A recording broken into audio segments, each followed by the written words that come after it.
out of all the three videos that we watched, the first video, which was The Magic of Original Thinking by Rory Sutherland, stood out the most to both of us.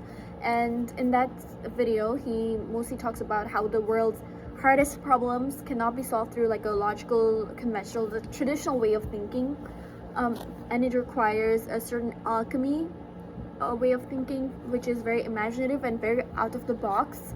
And it may seem irrational at first, but there are many instances where it's been proven to work, and it emphasizes that humans mainly think irrationally, and that's how we have to tackle the issues.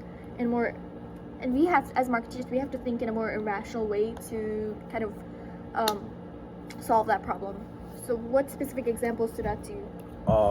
It was the way he talked about his thinking of how technology can intercourse with the psychology with your mind.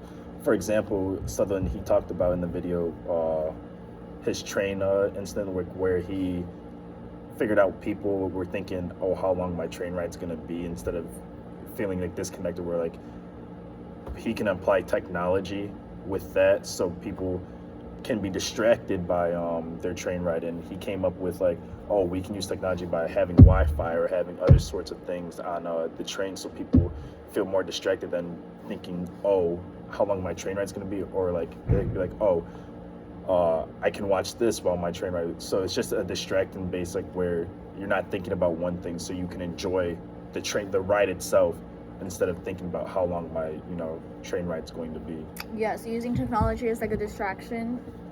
And I think what stood out to me the most was when he talked about Red Bull and how, like, do you think Red Bull tastes good?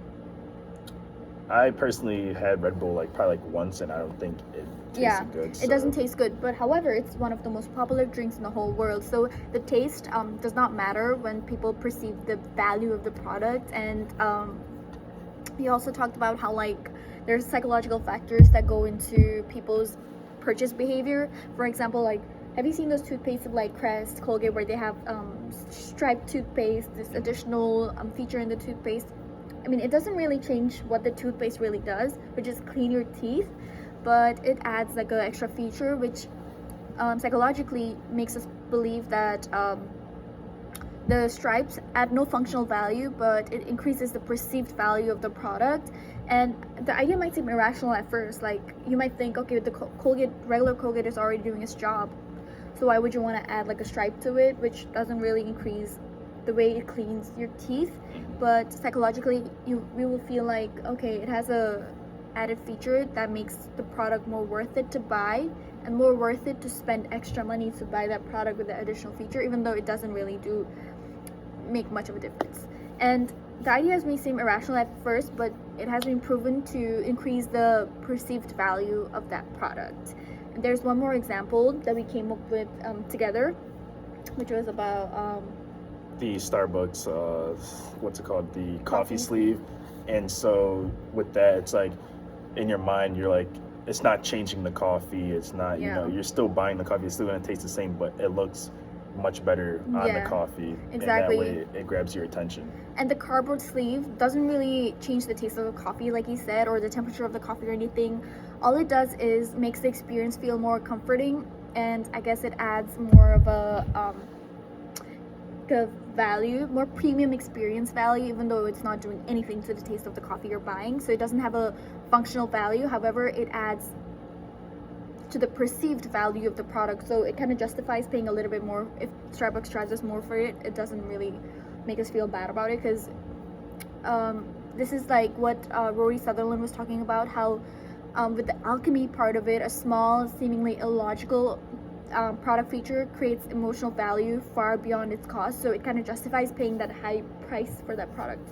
And for our careers as a sports marketing person, Rory talked about how humans think irrationally, especially sports fans. They're willing to pay a lot of money for the merch of their favorite teams.